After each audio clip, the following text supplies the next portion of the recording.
First of all, the first premise is that the Mastermind Principle is the medium through which one may procure the full benefits of the experience, the training, the education, and the specialized knowledge and influence of others as completely as if their minds were in reality one's own. Isn't that a marvelous thing to contemplate? That whatever it is that you lack in education or in knowledge or in influence, you can always obtain it through somebody who has it. The exchange of favors, the exchange of knowledge, is one of the greatest exchanges in the world. It's a very nice thing to engage in business where the exchange of money makes you a profit, but I would a whole lot rather exchange ideas with somebody, give a man an idea that he didn't have before, and receive in return one that I didn't have, than I would make an exchange of money. You, of course, know that Thomas A. Edison was perhaps the greatest inventor the world has ever known. He was dealing all the time with many of the sciences, and yet he knew nothing at all about any of the sciences. You'd say it would be impossible for a man to succeed in any undertaking unless he were educated in that field. I was astounded when I first talked to Andrew Carnegie to hear him say that he personally didn't know anything about the making or the marketing of steel. And I was so astounded at that statement, I said, well, Mr. Carnegie, just what is your part in this job here? What part do you play? Well, he said, I'll tell you the part that I play. My job is to keep the members of my Mastermind Alliance working in a state of perfect harmony. And I said, is that all you have to do? He said, well, have you ever tried to get any two people to agree on anything for 3 minutes in succession in your life? I said, well, I don't know that I have. Well, you said you try it someday to see just what kind of a job it is. To get people to work together in a spirit of harmony is one of the greatest of human achievements. And then Mr. Carnegie went on to break down his mastermind group, to describe each one individually, to tell what part he played. One was his metallurgist, one was his chief chemist, one was his plant works manager, and one was his legal advisor, one was the chief of his financial staff. And so on down the line, there were over 20 of those men working together whose combined education, experience, and knowledge constituted all there was known about the making and the marketing of steel at that time. And Mr. Carnegie said it wasn't necessary for him to know about it. He had men all around him who did understand the making and the marketing of steel. And that was his job, to keep them working in perfect harmony. And the second premise, an active alliance of two or more minds in a spirit of perfect harmony for the attainment of a common objective, stimulates each individual mind to a higher degree of courage than that which is ordinarily experienced, and prepares the way for that state of mind known as faith. You know, in driving an automobile, every so often the battery runs down, and you have to do something about it. You come out some morning, you step on the starter, nothing happens. I know of people who get out of bed in the morning, do the same thing. Nothing happens, except they feel badly. They don't want to put on their shoes. They don't want to get dressed. They don't even eat breakfast. Now, they need what do they need? Need the batteries charged, of course, and they have to have a source for doing it. It's a mighty fine thing if a man gets up in the morning feeling like that, and if he can have a little talk with his wife, for instance, and she's a good coordinator, and she helps to charge his batteries. The chances are when he comes home that night, he will come home with all of the rabbit skins that he went out to get. And the third premise, a mastermind alliance properly conducted stimulates each mind in the alliance to move with enthusiasm, personal initiative, imagination, and courage to a degree far above that which the individual experiences when moving without such an alliance. In my own early beginning, I had a mastermind alliance of 3 people. I had an alliance with Mr. Carnegie and with my stepmother. And we, through 3 people, nursed this philosophy through the stages when everybody else was laughing at me and making fun of me for undertaking to serve the richest man in the world for 20 years without any compensation. And there was a whole lot of logic to what they were saying, because at that time I wasn't getting very much compensation out of it, in the way of money at least.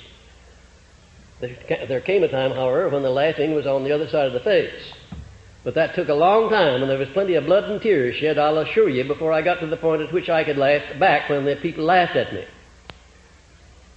But the relationship between we three people, my stepmother and Mr. Carnegie and myself, enabled me to offset all of this fun-making that was thrown at me by my relatives and my friends and everybody who knew what I was engaged in. Now, there are times, you know, when if you undertake anything above mediocrity, you're going to meet with opposition, you're going to meet with people who will chide you and poke fun at you, and most of them will be right close to you, some of them perhaps your own relatives. You need some source to which you can turn when you're going to aim above mediocrity to get your batteries charged and to keep them charged so that you won't quit when the going is hard and so you won't pay any attention when somebody criticizes you. You know, criticism falls off my back just like water off a duck's back, or more than that, like a bullet off a rhinoceros's hide. But I'm absolutely immune to all forms of criticism. Whether it's friendly or unfriendly, it makes no difference to me whatsoever. I'm just immune to it, that's all.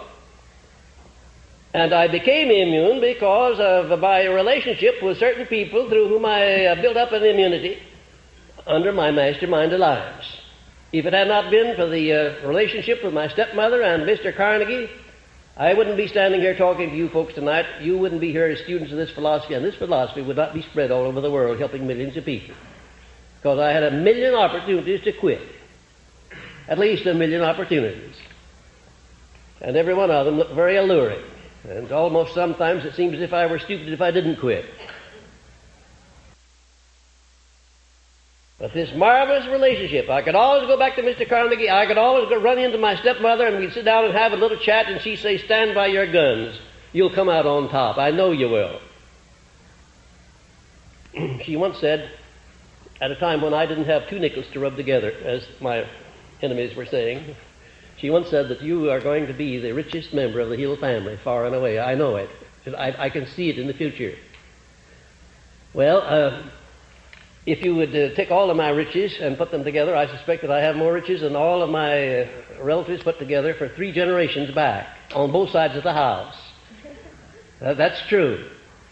And my stepmother could see that. She could see that what I was doing was bound to make me rich. I don't have reference alone to monetary riches. I have reference to those higher and broader riches that you find when you get to where you can render service to so many people. And the fourth premise, to be effective, a Mastermind Alliance must be active. It must be active. You can't just form an alliance with somebody and say, "No, that's it, we've got it. I'm lined up with this person, that person, the other person, we've got a Mastermind Alliance." It amounts to absolutely nothing until you become active. Every member of the alliance has got to step right in there and start pitching. Mentally, spiritually, physically, financially, every way that is necessary. They must engage in the pursuit of a definite purpose, and they must move with perfect harmony. Do you know the difference between perfect harmony and ordinary harmony? Do you know what it is? How many of you know the difference between perfect harmony and ordinary harmony? How many of you have ever had a relationship of perfect harmony with anybody? I'll tell you the truth. I suspect that I have had harmonious relationships with about as many people, maybe more people than any person living today, beyond any question of a doubt. But I want to tell you that perfect harmony in relationship is about the rarest thing in the world. And I think I could count on the fingers of my 2 hands all of the people that I now know with whom I have a relationship of perfect harmony. I have a speaking acquaintance, a very nice, polite speaking acquaintance with a lot of people, but that's not perfect harmony. I have a working alliance with a lot of people. That's not harmony, perfect harmony. Perfect harmony consists only when your relationship to the other fellow is such that if he wanted everything you have, you would willingly turn it over to him. Now, it takes a lot of unselfishness to put yourself in that frame of mind. Mr. Carnegie stressed time and time again the importance of this relationship of perfect harmony, because he said if you don't have perfect harmony in your Mastermind Alliance, it's not a Mastermind Alliance after all, it's just cooperation or coordination of effort. Without this factor of harmony, the alliance may be nothing more than ordinary cooperation or friendly coordination of effort. The Mastermind gives one full access to the spiritual powers of the other members of the alliance. I want you to underscore that part in your notes. The mastermind gives one full access to the spiritual powers of the other members of his alliance. I'm not talking now about just the mental powers or the financial powers, but the spiritual powers. The feeling that you have when you begin to establish permanency in your mastermind relationship is going to be one of the most outstanding and pleasant experiences of your entire life. When you're engaged in a mastermind activity, I want to tell you that you have so much faith, you know that you can do anything that you start out to do. You have no doubts, you have no fears, you have no limitations. And that's a marvelous frame of mind to be in. And the sixth premise, yes, I just want to know if you're following me. It is the fifth. It is a matter of established record that all individual successes based upon any kind of achievement above mediocrity are attained through the mastermind principle and not by individual effort alone. Just imagine how little you could accomplish if you didn't have the cooperation of other people. Suppose that you're in a profession. Suppose you're a dentist or a lawyer or a doctor or an osteopath or anybody in the profession. And suppose that you didn't understand how to convert each one of your clients or patients into a salesman for yourself. Imagine how long would it take to build up a clientele or a following. The outstanding professional men understand how to make a salesman out of every person that they serve. And they do it all by indirection. They don't go about it directly. They do it by going the extra mile, by going out of their way to be of unusual service, but they do make salesmen out of all of their clients. Most successes are the result of personal power, and personal power of sufficient proportions to enable one to rise above mediocrity is not possible without the application of the mastermind principle. Now, during the first term of Franklin D. Roosevelt in the White House, I had the privilege of working with him as a confidential advisor, and it was I who laid out the skeleton of the propaganda plan that took the words business depression out of the headlines of the papers and substituted in their stead business recovery. Those of you who remember what happened on that Black Sunday when we had a meeting down at the White House when the banks were closed the following Monday morning, remember what a stampede there was in this country. People were lined up in front of the banks all over the country to draw out their deposits. They were scared to death. They had lost confidence in their country, in their banks, in themselves, and everybody else. I suppose they still had some confidence in God, but they didn't show much signs of it. It was a scary time, I'll tell you. And we sat down there and worked out a skeleton of a plan of procedure that created one of the most outstanding applications of the mastermind that this nation has ever seen, and I doubt that any nation on earth has ever had the equal of it. Because it was only a matter of weeks until we had taken all that fear out of people. It was only a matter of days until salesmen on the road who had run out of funds, who couldn't get money, were laughing about it and not in any way scared about it. My own funds were closed up. I had no money, none at all. Yes, I did. I must tell you this is funny. I got very smart when I found out what was coming, and I ran down to the bank and got a $1,000 bill. Well, I might just as well have had only 10 cents. Nobody could change it. It wasn't worth a nickel. Not a nickel. But I wasn't scared because everybody else was the same boat that I was in. But something had to be done about it, and Franklin D. Roosevelt was a great leader. He had great imagination. He had great courage. And here's what we did. First of all, we got both houses of Congress working in harmony with the President. The first time in the history of this nation that both houses of Congress, Democrats and Republicans alike, got behind the President and forgot about what their political faiths happened to be. In other words, there were no Democrats, there were no Republicans, they were just Americans down there backing the President and everything that he needed in order to stop that stampede of fear. I have never seen anything to equal it in my life. I never hope to see it again. I wish I could, but I don't hope to. Because there was a great emergency on then and something had to be done about it. Second, the majority of the newspaper publishers of America, everything that we sent out, the newspapers published it. They gave it marvelous space.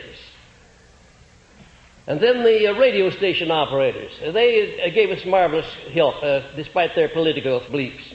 And the churches, all denominations, that was one of the most beautiful things I've ever seen in this country. Catholics and Protestants, Jews and Gentiles, and all of the rest, pulling together as Americans. I want to tell you, it was a wonderful sight. A wonderful sight. What a wonderful thing it was. They all got behind the president. Every one of them made some sort of a contribution toward reestablishing faith in the people of this country. But during these hectic days, I want to tell you that there wasn't any doubt in the minds of the majority of the people. I don't know, I didn't come in contact with anybody who didn't think that Mr. Roosevelt was the only man, the finest man that could possibly have handled that chaotic condition. And don't get me wrong politically. I'm just talking about a great man who did a great job at a time when it needed to be done. And he did it because he had a mastermind alliance worked out there that was unbeatable. Now let's take up the different kinds of mastermind alliances that you may have. First of all, there are alliances for purely social or personal reasons, consisting of one's relatives, friends, and religious advisors, where no material gain is sought.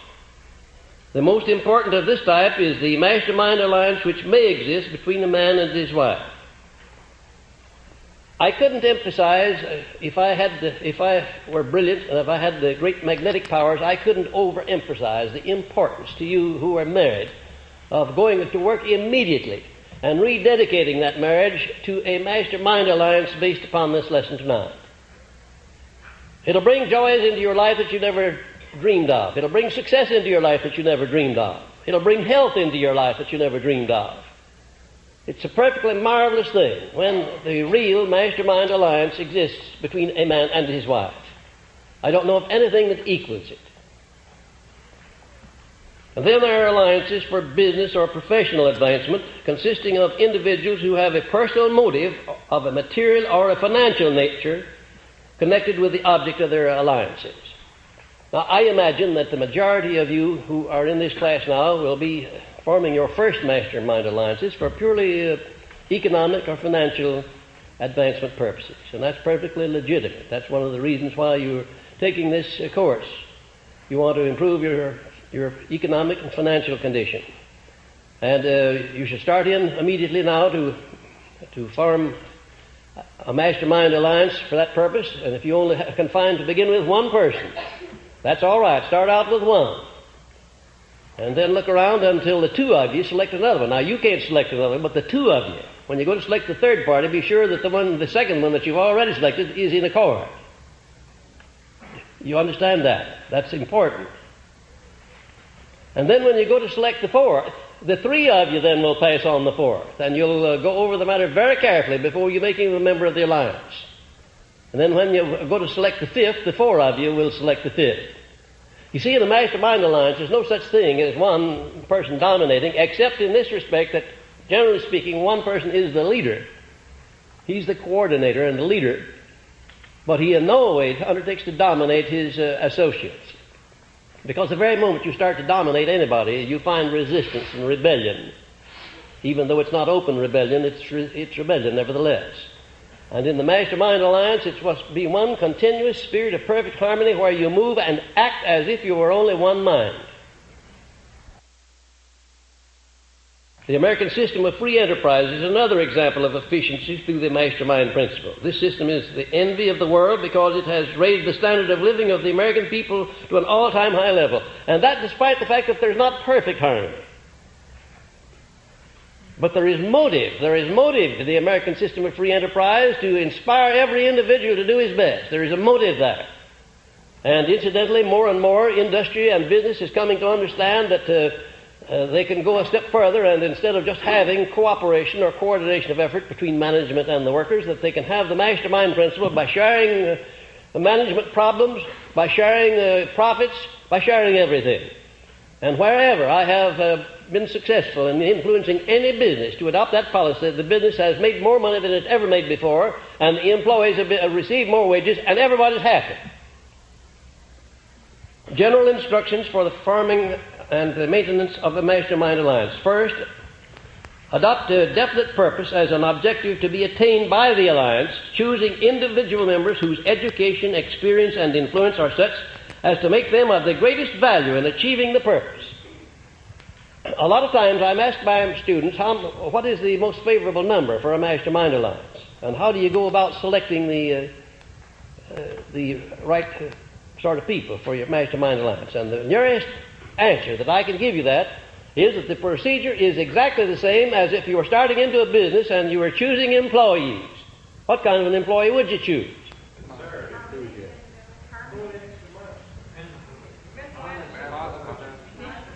Marvelous. I see the sparks flying. Wonderful. Wonderful.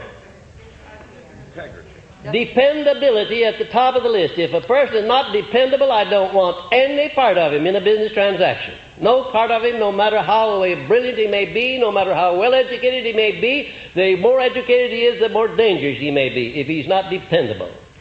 And if he's not loyal, I would say the same thing. If an individual is not loyalty to those to whom he owes loyalty, then to me he has no character whatsoever, and I want no part of him. Dependability and loyalty, and then after that comes what? Ability to do the job. Ability. Look, notice where I place ability, down at third place. I'm not interested in the man's ability until I find out whether he's dependable and whether he is loyal. And then what would you say came after that in my category, my book of rules? Number 4, positive mental attitude, of course. What good is a negative wet blanket around you? Why, you could pay him to stay away and then be ahead of the game. And number 5, what would that be? Going the extra mile. That is right. And number 6, what would you say that is? Faith. Applied faith.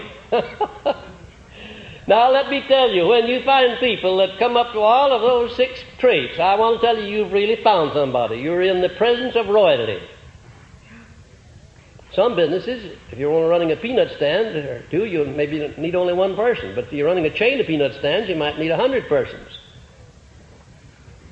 And then as to the qualifications of a mastermind ally, first of all, take those 6 points that I gave you, and there are the qualifications. There are the qualifications for your mastermind. There must be dependability. There must be loyalty. Must be ability. Must be a positive mental attitude. Must be willing to go the extra mile. Applied faith. Now there you are. If you want to know what the qualifications of your mastermind allies are, there it is. And don't settle for anything less. If you find a man that has 5 of those qualities and doesn't have all 6 of them, you better beware of him before you start. Because they're all essential in a mastermind relationship. You can check very carefully and see that that's true. You couldn't have perfect harmony unless you were working with somebody who checked 100% on all of those 6 points. You just couldn't have a mastermind alliance. You might have a working arrangement like so many people do, but it wouldn't embrace all of the potential values of the mastermind.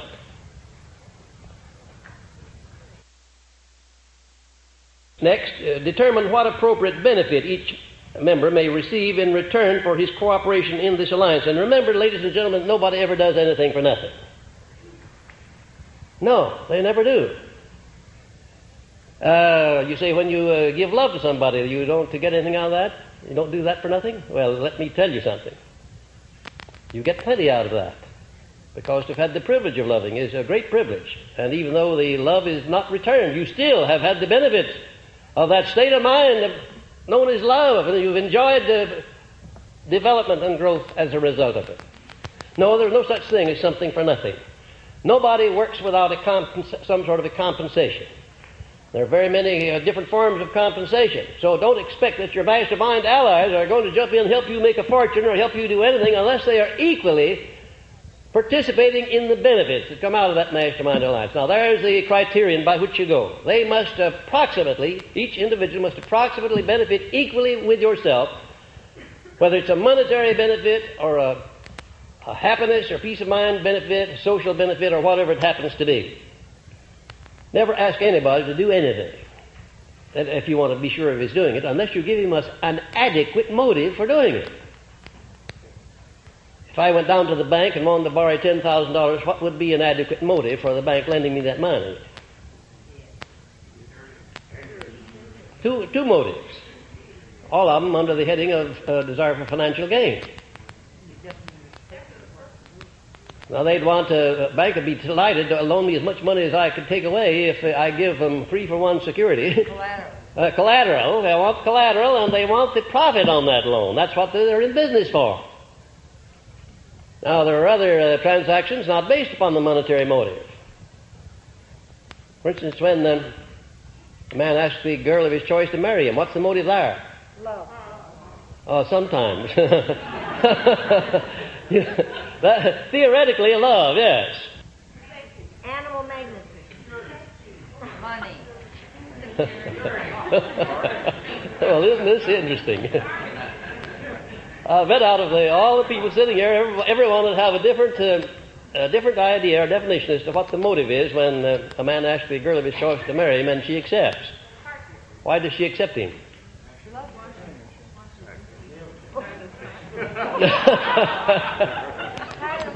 I want to tell you that when my father brought my stepmother home, he was just a farmer. He never had on a white shirt or a tie. He was afraid of white shirts and ties. He wore blue cotton shirts. And my stepmother was a college woman. She was well educated, and they were as different as the North Pole and the South Pole. And I wondered all of my life until one day just how he happened to be able to sell himself to her. Of course, she cleaned him up and put a white shirt on him and made him look like somebody, but nevertheless, it took her quite a little while to do it. And she finally got him into the money, and he became an outstanding man. And at that point, I said to her one day, oh, how in the world did my father, I remember what he looked like and what he talked like. He abused the Queen's English. Says, I seen him a-coming and I've done my duty, and all that sort of thing. I said, how in the world did he ever sell himself to you? What was the motive? She said, well, I'll tell you. First of all, I recognized that he had good blood in his veins and that he had possibilities, and I believed that I could bring them out. And she did bring them out. Mrs. Henry Ford and Mrs. Thomas A. Edison are two of the out.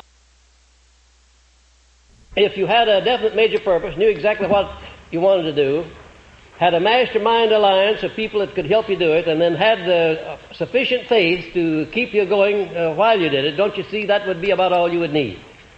Why then do we need 14 additional principles, do you suppose? Well, I'll tell you why. We need 14 additional principles to induce you to make use of these three. You need personal initiative, you need imagination, you need enthusiasm. In other words, this philosophy is something like baking a cake. When you go to bake a cake, you don't put in just one ingredient. You put in a pinch of this and a pinch of that and a dash of the other thing, and then you put it in the stove and bake it. And if you took out any one of those ingredients, you wouldn't have the same kind of a cake. And it's the same way with this philosophy. You can't leave out any one of these 17 principles. It'd be just like taking a link out of a chain. You wouldn't have a chain anymore. You'd have two parts of a chain, but not a whole chain. And these other 14 principles, are supporting principles, are these three. Faith is a state of mind that has been called the mainspring of the soul, through which one's aims, desires, plans, and purposes may be translated into their physical or financial equivalent.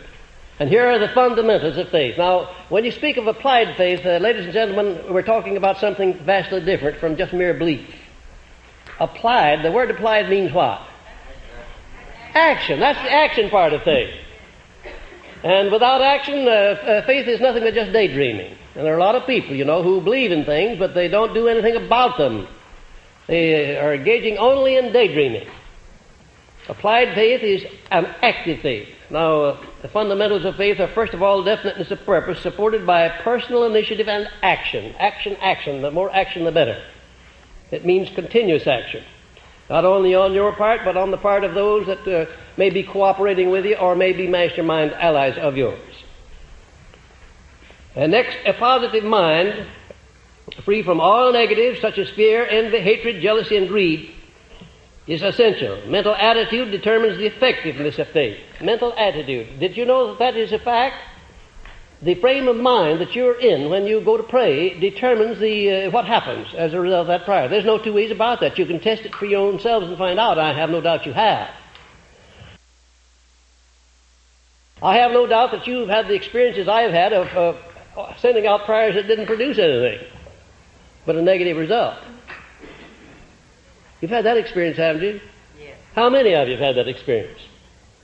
Oh, come on now, be modest. Do you suppose there ever was anybody that didn't have that experience at one time or another? I want to tell you that when you go to prayer, unless you have such absolute faith that whatever you are going after, that you're going to acquire, that you can see it in advance in your possession before you start asking for it, the chances are that the effect of your prayer is going to be negative. And next, a mastermind alliance with one or more people who radiate courage based on faith and are suited mentally and spiritually to one's needs in carrying out a given purpose. I'm talking to you now about the elements or the constituent parts or the premises that go into the business of applied faith. And next, recognition of the fact that every adversity carries with it the seed of an equivalent benefit, and temporary defeat is not failure until it has been accepted as such. Do you know where the majority of people fall down in connection with their application of their faith? It's when they're defeated, and they accept that defeat as being something they can't do anything about.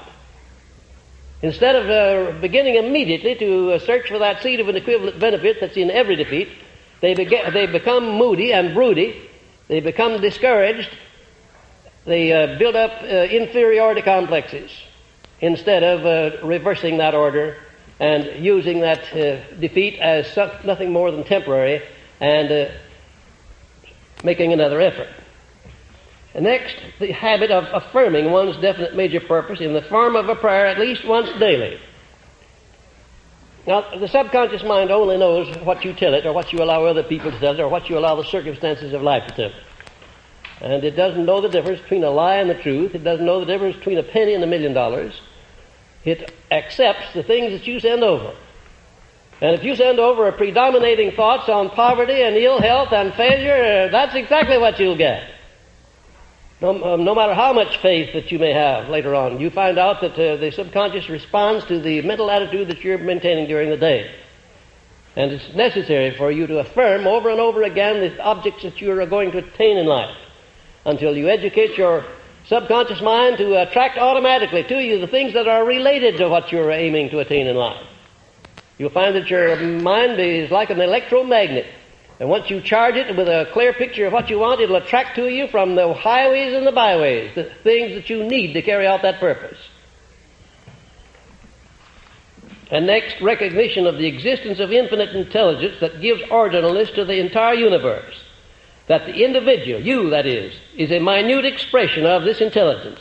And as such, you, the individual, your mind has no limitations except those accepted or set up in your own mind.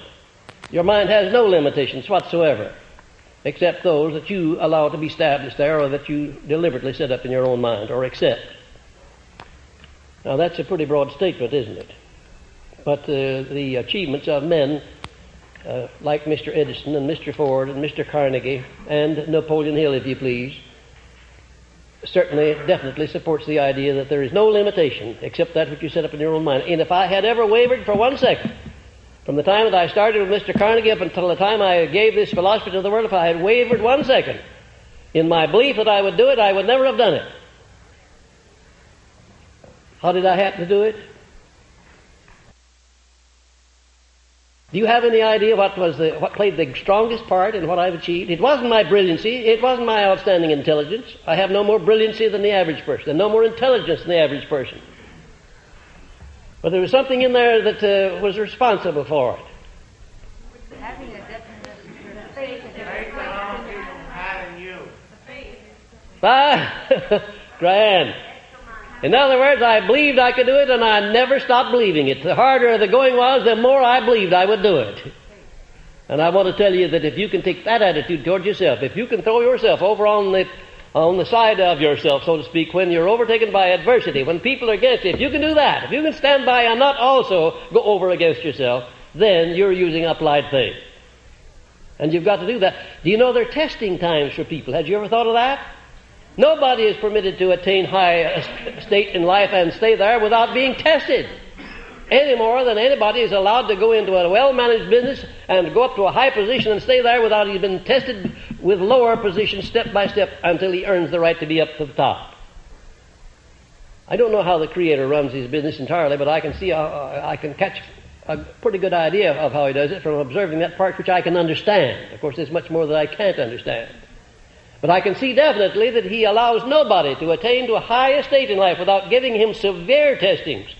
And one of the most astounding things that I found in my research was that the men of great achievement in all walks of life, back down through the ages, were great only in proportion as they had been defeated and as they had met with opposition. Now that's an astounding thing. It couldn't have been a coincidence that every one of these outstanding men was great in proportion exactly as he had been small and as he had been opposed and as he had had to struggle. I used to tell of my early struggles and tell of some of my defeats. My business management got after me about it and said it wasn't a good idea. I still think it's a good idea. I think it's a fine idea, because if you only knew the amount of major defeats that I've met with and still kept my head above water and still lived to deliver this philosophy, you'd say that if Hill can do it, I can do it too. And that was the only reason, of course, that I ever spoke of it. The habit of affirming one's definite major purpose in the form of a prayer at least daily, and the recognition of infinite intelligence. Now, I don't mind what terms you use. You can call that God, or you can call it Jehovah, or you can call it Buddha, or you can call it Muhammad. Anything you want to. No matter what you call it, we're all talking about the first cause. There isn't two first causes. There's only one. There couldn't be two. There's one first cause that's responsible for this great universe we're living in, for you and for me and for everything that's in the universe. I call it infinite intelligence because I have students of all faiths and all religions all over the world as my students. And the infinite intelligence happens to be a sort of a neutral in-between term that nobody can object to. Nobody at all. But unless you not only believe in that, unless you can prove to yourself, unless you can absolutely put down on paper evidence that there is a first cause that you can draw on, why then you are not going to be able to make the fullest use of applied faith. One of my students asked me one day about my concept of God, about my concept of infinite intelligence, and if I meant the same thing as God. And I said, why, yes, I do. Well, he said, can you prove the existence of your concept of God? I said, why, everything in the universe is the finest of evidence of the existence of it, because of the orderliness of the universe. Everything's orderly, from the electrons and protons of the smallest part of matter on up to the largest suns that float through the heavens. Everything's in orderliness. No chaos, no running together of the planets. Why, there's more evidence of a first cause than there is of anything that I know of. And if you don't believe that, if you don't accept it, if you don't see it, if you don't feel it, if you don't know that, then you won't know that you are a minute part of that infinite intelligence expressing through your brain. And if you once recognize that, then you recognize the truth of what I said, that your only limitations are those which you set up in your own mind or permit somebody to set up there or circumstances to establish for you. Next, careful inventory of your past defeats and adversities, from which it becomes obvious that all such experiences do carry the seed of an equivalent benefit. Now, just to hear me say that every adversity carries with it the seed of an equivalent benefit, that every defeat, every failure carries with it the seed of an equivalent benefit, wouldn't mean a thing in the world to you, unless I made application of it and gave you illustration after illustration, unless you examined enough illustrations in your own experience to see that it always works out that way. That's why I want you to examine these adversities that come to you. Do you know that oftentimes your adversities are your greatest blessings? Do you have any idea the greatest blessing that ever came into my life? Those of you who know considerable about me, would you have any idea what it is? Of course, it was the loss of my mother. And ordinarily you would say that would be the greatest catastrophe that could overtake a child, would be to lose his mother at the age of 9 years. Why do I say that was the greatest blessing? Because it brought me a new mother to take her place that's been responsible for everything that I've achieved, everything that I shall achieve. Very largely responsible, at least. And without her influence, I'd still be up there fighting rattlesnakes, drinking mountain liquor, and fighting feuds. Where my relatives still are doing that same thing. No reason to expect that I wouldn't be. I've had a lot of other adversities. And I want to tell you that without some 20 major adversities I've gone through with, I would never have been able to approve the soundness of this philosophy, and that there is the seed of an equivalent benefit in every adversity. Can you imagine any worse adversity coming to a man than to walk down to the hospital and to be informed that his son was born without any sign of ears and that he would be a deaf and dumb mute all of his life? Can you imagine any worse adversity than that? I will always be thankful that that happened, because by my contact with infinite intelligence, he was improvised with a hearing system of some sort that gave him 65% of his normal hearing, and with a hearing aid, 100%.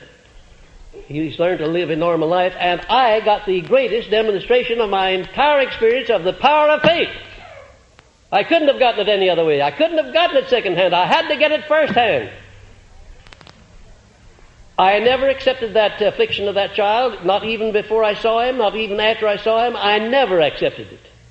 His relatives accepted it. They wanted to put him in the school of underprivileged where he learned the sign language, learned lip reading. I didn't want him to know there were such things. And when he got up to where he was old enough to go to school, I had a fight with the school authorities every year, just as regular as the time came around. They wanted to send him over to school for underprivileged children, where he'd mix with the other children and see that there were afflictions. I didn't want him to know there were such things. And I taught him from the very beginning that his not having any ears was a great blessing. And he believed it. And it turned out to be, because people took compassion on him. They did things for him they wouldn't have done otherwise. He got a job as a salesman for the Saturday Evening Post, and he led every salesman throughout the United States. Oftentimes he'd go out with $5 worth of merchandise and come back with $10 in cash.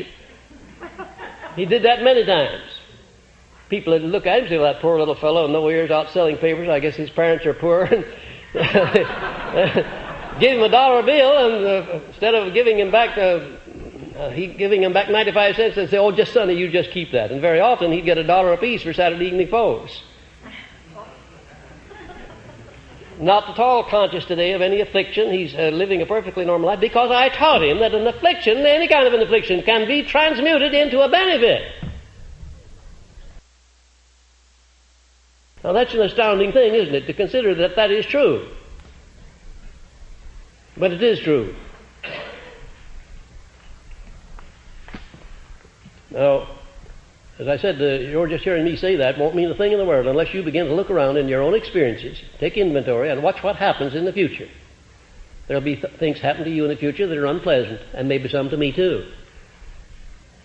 But I tell you what I'm going to do when anything unpleasant happens to me. I'm going to immediately transmute it into something pleasant. Immediately. And then I'm still talking about the fundamentals of faith. Self-respect expressed through harmony with one's own conscience is certainly an important factor in applied faith. Self-respect expressed through harmony with one's own conscience. Isn't it a marvelous thing that the Creator set up in everybody a judge advocate that tells you the right thing and the wrong thing? You don't have to ask anybody. Isn't that a marvelous thing? You don't have to ask anybody what's right or wrong. Your own conscience tells you. Unless you convert it into a conspirator instead of a cooperator by choking it off and not responding to it, as so many people do. Your conscience can be not only a guide, but it can also be corrupted to where it's a conspirator. It'll help you cover up your meanness. And a lot of people use it for just that purpose, too. Believe me, they have it choked off. If that weren't true, there couldn't be so many brutes loose in the world today, concocting plans for starting bigger and better wars. They have no conscience. They've killed off the conscience.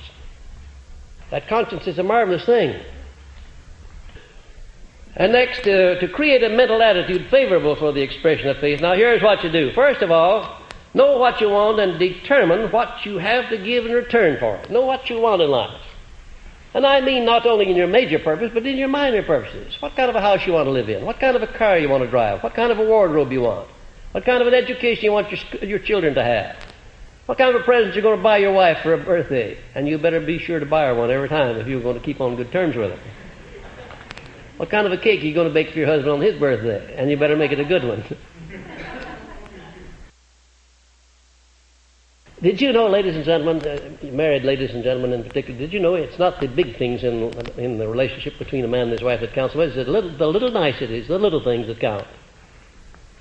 Well, it's the little niceties, the little things that my wife cooks up for me. Now, I don't mean in food, but the little parties, the little visits, the trips that she cooks up for me when I'm home.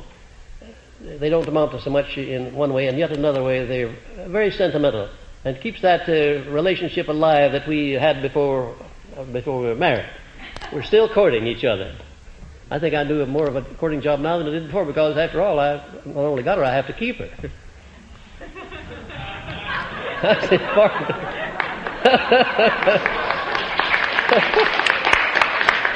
Don't we have a lot of fun with these off-the-cuff remarks?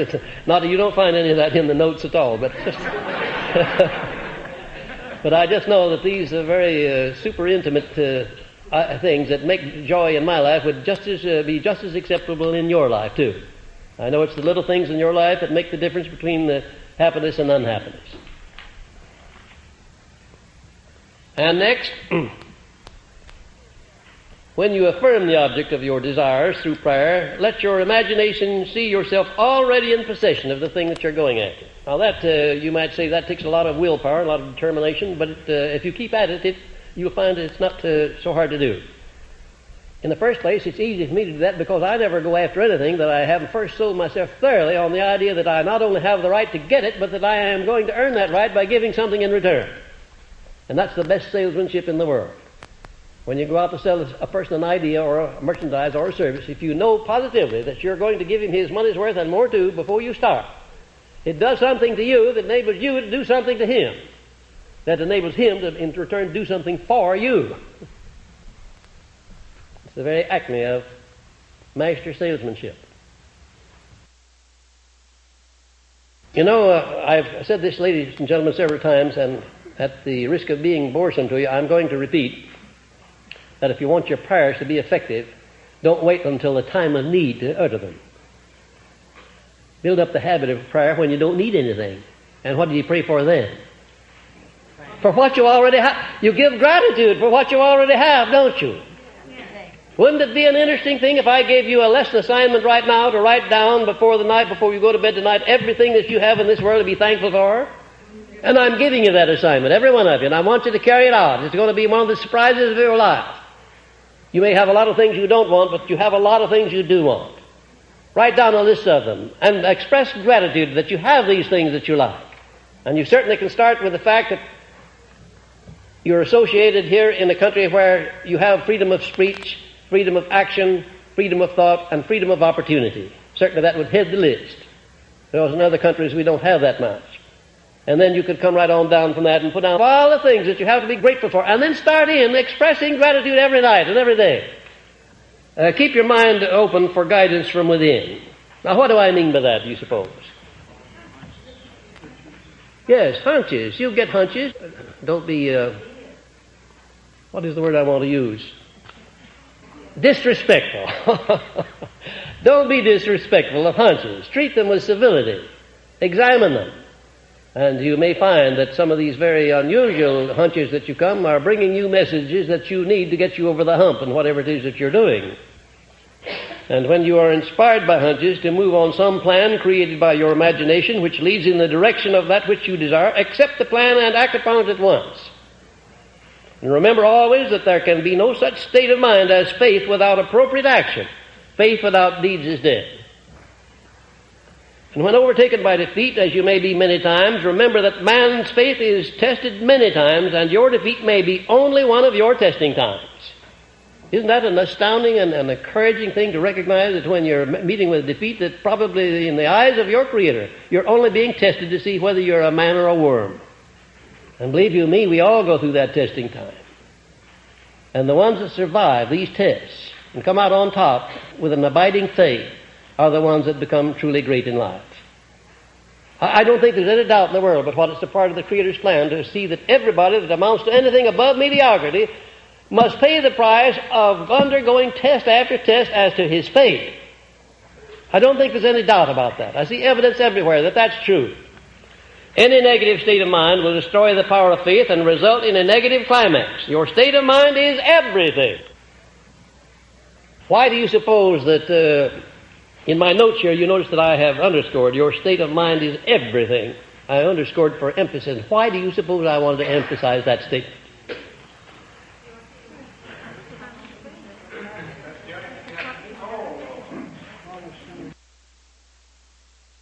That's right. That's the only thing you have control over. The only thing in this world that you have control over is your state of mind. And certainly that connotes the fact that the Creator intended that to be the most important asset that you have, and it is, because with the use of that mind, you can project it into any objective or to the attainment of any end you choose.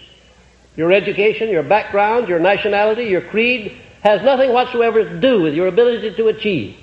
It's the state of mind that you maintain. That's the thing that determines how and what and when you achieve. To me, that's the most profound thing in all of the knowledge of mankind. The most profound of all knowledge is the fact that the humblest person can take possession of his own mind. He can color it any way he chooses. He can project it into high places or into the gutter. He can make it a success or he can make it a failure. Just the change of his mental attitude changes from success to failure almost instantly. A burning desire is the sort of material of which faith is created. Do you know what a burning desire is? That's right, obsessional desire. Obsessional means a desire that takes possession of you, obsesses you. There are a lot of desires in the world, but they're not burning desires, and they're not obsessional desires, and most people in their whole life never express or never experience an obsessional desire for anything. We start out with hopes, not too definite, but faint hopes for things. Then wishes. Everybody wishes for a lot of money without having to work for it. Well, maybe not everybody, but of course my students don't. But a lot of people do. Most people, I'll say, wish for things, wish for a Cadillac when they're driving a Ford. If you want a Cadillac car and you make up your mind to have it, get out and see that the men under you or the job that you're holding, see that you put into it that which will entitle you to a Cadillac car. But if you don't want a Cadillac car, the chances are you'll drive a Ford or something else the rest of your life. You have to want things. You have to want them with a burning desire, and then you have to do something about that burning desire. What is it? Action. You've got to start in right where you stand, showing that you do have faith in your ability. Start right where you stand with action. Now, here's a lot of examples of men of achievement. I'm not going to go over them. You know them. But there is one down here that I particularly want to call your attention to, that of Miss Helen Keller, who believed that she would learn to talk despite the fact that she had lost the use of her speech, her sight, and her hearing. Can you imagine that? Lost the use early in life of her speech, her sight, and her hearing. She couldn't hear, she couldn't see, and she couldn't speak. And yet, did you know, of course you do know, that Miss Helen Keller became one of the best educated women in the world. She's in contact with more public affairs and civic affairs and conditions all over the world than the 9/10 of the women who have all of their senses. Isn't it an astounding thing? And all she has to go by is the vibration. If you speak to her, she puts your fingers up to her lips, and she can tell what you're saying by her fingertips. Entirely by vibration. Think with a woman with a handicap of that kind all the way through life, getting joy out of life, rendering useful service, making speeches. She's learned after a fashion to talk. Doing a great work where the majority of people would have settled for a tin cup and a bunch of lead pencils on a street corner with any one of those afflictions. While I was on the staff of Franklin D. Roosevelt, I passed at the corner of Pennsylvania Avenue and the street running by the White House. Every day I passed a man sitting there with a tin cup and some pencils. I became acquainted with that man. He had lost the use of his legs. He had the same affliction as Franklin D. Roosevelt, exactly. And it happened at about the same time. And I found out that he had even a better education than Franklin D. Roosevelt had. But there he was, out there with a tin cup and pencils, trying to eke out a living by begging. There was just a block away, there was the man with the most important and responsible position in the whole world, running a great nation, who also had lost the use of his legs, but he hadn't lost the use of his brain. He hadn't lost confidence in himself.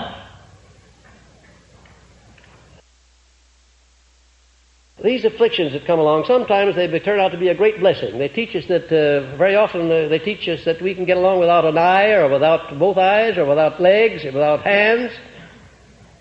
We can get along without a lot of things if we have the right mental attitude toward what's left of us.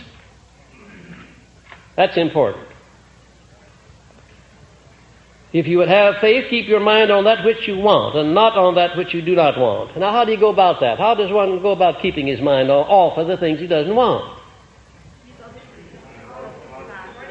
Look up that word transmute and see what it means. Look it up in the dictionary. You know in a general way, but look it up just because it'll be more impressive in your subconscious mind. The way you keep your mind off of things you don't want is to transfer your mind over to things you do want and start talking about them. Start giving thanks for already possessing them. It sounds perfectly silly to anybody who doesn't know what you're doing. It won't sound silly to you because you know what you're doing. You're talking to your subconscious mind. You're re-educating yourself. You're keeping your mind fixed on things you want and off of the things you don't want. And in order to do that, you have to keep talking. You have to keep thinking. You can't talk without thinking. Well, some people can, but most of them can't. Keep on talking about things you want. And if you ever feel blue or discouraged or lacking in courage, I'll tell you a good remedy for it. May I? Yes. Sit down and take a tablet and start numbering. Number 1, the thing that you want most in life. Number 2, the thing that you want next most. Number 3, the thing you want next most. And when it gets down to the kind of a house you live, describe the lot that you want it on, whether you want it on a lot of acreage, on top of the hill, or down below the road, or above the road, how many rooms you want that house to have, how you want each room furnished. Why, you have a grand time furnishing those rooms. Why, it'll be it'll be better than window shopping. Because you can go the limit in your own mind, and window shopping, you only have 2 legs, you can only walk so far. Do a little mental window shopping. And believe you me, you'll get your mind off of that moodiness, you'll get it onto something that's constructive, and you'll be educating your subconscious mind to keep on the right side of the street and away from the other side of the railroad tracks. The assignment I'm giving you now is not foolish. It's not facetious. It's a real assignment, and you'll get real joy out of doing it. Start right in doing something physically, writing down the things that you want when anything bothers you. I don't know why it is that when a person makes up his mind what he wants and becomes determined to get it, that the whole powers of the universe seem to come to his aid to see that he gets it. I don't know why that is, but I'll tell you one thing, I know that it is, and that's enough for me. There are a lot of things in this world that I can see, a lot of advantages I can use that I don't understand, but I don't need to understand them. I know which button to press to get the result I want, and I don't need to know what happens between the pressing of that button and the result that happens. I know that if you follow the instructions in this philosophy, I know that you'll be able to take possession of your own mind. You'll be able to get the things out of life that you want. You'll be able to make life pay off on your own terms. I know that. How would I know, do you suppose, that any person can actually make life pay off point by point on his own terms instead of accepting the circumstances? How would I know that? By your experience. There is only one way in this world that I could possibly know that, and that's by my own experiences. I can tell you as sincerely as I'm standing here on this platform talking to you tonight, there isn't a blessed thing in this world that I want that I don't have or can't get easily. Not anything. What an astounding statement that is. If you go back just a few years ago, what an astounding statement it is, because it's so broadly in contrast to what I might have said a few years back, before I'd learned the secret of getting everything that I want. Do you know there was a time when I was carrying around in my own pocket the matches with which I was setting my house of opportunity afire and didn't know it. And I finally got rid of those matches. I began to build that house of opportunity. And I commenced to find out that the house resembled the picture of it that I built in my mind, right down to the finest detail. Well, there's no such thing as a blanket faith. You must have a definite objective, a purpose, a goal before you can have faith in anything. Faith is a mental attitude wherein the mind is cleared of all fears and doubts and directed toward the attainment of something definite through the inspiration of infinite intelligence. Faith is guidance. It is nothing more. Had you ever thought about that? Faith is guidance. It's nothing more than that. Faith's not going to go out and get you that Cadillac or that mink coat or that new house that you want or that better job or that better business or all those clients that you need if you're a professional. Faith's not going to do that. But faith will guide you as to how you can do it.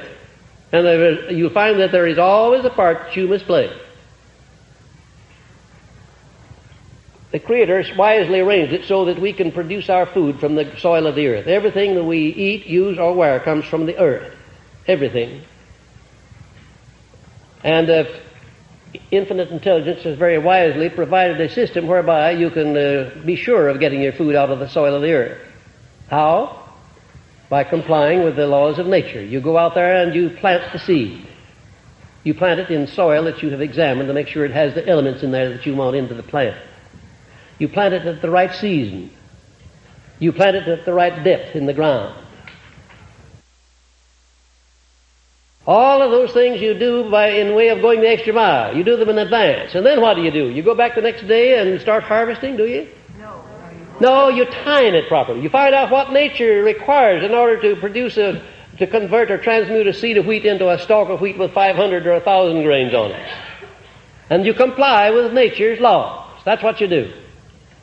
And it's the same thing identically in connection with this subject of faith. In anything else, you expect guidance. You do your part. You have to do your part. You always will find that there's a part that you must do in connection with any example of a demonstration of faith.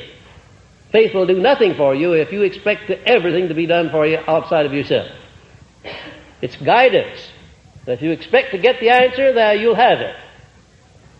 And faith probably, now notice that word probably down there. Why do you think I say faith probably works through the subconscious section of the mind? I'll tell you why I put it there, because nobody knows definitely whether it does or not. It's a theory, and for want of a better theory, I'm using it. It appears to work through the subconscious section of the mind, the subconscious acting as the gateway between the conscious section of the mind and infinite intelligence. My mental picture of what happens when you pray properly is that you first condition your mind, you know what it is you want, and then you transfer over to your subconscious mind a clear picture. That subconscious is the intermediary or the gatekeeper between you and infinite intelligence. It's the only one that can turn on the power of infinite intelligence for you. It's the only way you can reach into infinite intelligence in my book of rules. And if that isn't correct, as far as I'm concerned, it might as well be correct, because that's the way I get it to work. Now, the definite essential steps in the development of self-reliance based on faith. If there's anything that people need more than everything else, it's self-reliance, belief in yourself. Here are the steps. I'm not going to go over all of them, but I'm going to call your attention to the most important ones. First of all, you adopt a major purpose and begin at once to attain it. That's the first step in building self-confidence. You know, when you know what you want, and you start in getting it, you have a measure of self-reliance. You're demonstrating a measure of self-reliance, because if you didn't believe in yourself, you wouldn't even begin, would you? The very fact that you start, even though you're a long way from attaining the thing you're going after, shows that you have a measure or a degree of self-reliance. And the more you pursue that idea, the stronger that belief will be. And next, associate as many as possible of the 9 basic motives with the object of the definite major purpose. In other words, have yourself inspired by as many as possible of those 9 basic motives when you go after anything. You know, you've had this experience. You wanted something very badly, and in order to get to something that you wanted very badly, a material something, it meant extra money that you couldn't lay your hands on. You didn't have it in the bank, you weren't earning it. What do you do in a case of that kind? Borrow? Well, a lot of people do. There's always something else, too, that you can do that's more important than borrowing. Why, you begin to connive and work out some sort of a scheme to earn some more money, don't you? That's what you do. My little son Blair, when he's about 6 or 7 years old, wanted a nice an electrical train. It cost $50. And it was more than we felt we could give him at that time, because we'd had to give the other 2 children $50 gifts too. And I told Blair that. He said, "Oh, I didn't ask you to buy me anything." I said, "Well, that's different. Fine." He said, "I just wanted your approval to buy the train." And he made out the order. Lionel train, $50. And there came a big snow the next day, and he borrowed a shovel from the janitor, and he went down the street cleaning off sidewalks. Didn't ask anybody if he could do it. He just started cleaning off the sidewalks, and they'd all come out and get into a conversation with him and say, "Oh, I thought it'd be a nice thing to just clean off your sidewalks. I see you haven't started doing it yet. I thought it'd be nice if you'd appreciate it." And invariably, they'd give him a quarter, a $50, sometimes $1. One man gave him $5. And before the end of the month, long before the end of the month, he had his $50 and $10 more that he'd earned himself. His mother thought that he ought not to be permitted to do that. It kind of disgraced us to let him go on down the street cleaning off sidewalks. Well, I say, disgrace my eye. They ought to find out who we are, that we can raise a child like this. How we do it. Motive. And write out a list of all the advantages of your definite major purpose and call these into your mind many times daily, thereby making your mind success conscious. Did you know that in order to be healthy, you have to be health conscious? Did you know that? No matter what other precautions you take, if your mental attitude is not health conscious, if you're not thinking in terms of health, if you're not expecting that you're going to be healthy, you're not going to be, no matter what else you do. And it's the same thing with reference to success. If you accept any kind of a fear complex or an inferiority complex, if you don't expect success of yourself and develop a success expectation or consciousness, you're not going to be a success. You just have to do that. If your major purpose is to achieve some material thing or money, see yourself already in possession of it when you call it into your consciousness. This is of vital importance, because there, again, is coming into play your power of faith. And if your faith isn't great enough that you can see the thing already in your possession even before you start to get it, then you are not making use of applied faith. And associate with people who are in sympathy with you and your major purpose, and lead them to encourage you in every way possible. This has reference only to close friends or members of your Mastermind Alliance. Don't disclose your aims and purposes to people who are not absolutely dependable, loyal, and close to you. Especially loyal. Because it's surprising how sometimes people to whom you disclose your ideas, if they're good ideas, they go around the corner and beat you to the draw, and they're using your ideas before you use them. Or they're saying something to discourage you. And let not a single day pass without making at least one definite move toward the attainment of your major purpose. Faith is a positive mental attitude in action. And your mental attitude is reflected in every word you speak, and it speaks louder than your words. Your mental attitude is the sum total of your thoughts at a given time. A positive mental attitude has its roots in the spiritual wells of one's soul. How true that is, and what a wonderful statement that is. A positive mental attitude has its roots in the spiritual wells of one's soul. Mental attitude is the medium by which adversities may be transmuted into benefits. And so the list goes. Now, you'll find some of those that appeal to you more than others. Print them out in a card or in some form where you can put them up where you can see them each day. Make them your own. Surround yourself with suggestions. Everywhere you look, you'll see something that suggests a positive mental attitude. You'll notice when you go into the office of a successful person or into the home of a successful person, if you can find his den or the place where he himself withdraws unto himself, you'll find that oftentimes he has himself surrounded with pictures of those whom he considers great. Oftentimes he'll have mottos on the walls. I've seen hundreds of them. I walked into Ed Barnes's office one time, and I found out that he had over 500 mottos that were done up in beautiful cards, hand-lettered, every one of them. It must have cost him a small fortune.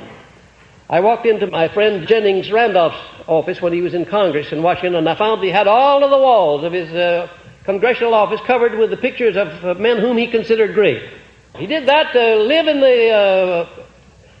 the environment of the great, in the environment of things that kept his mind positive.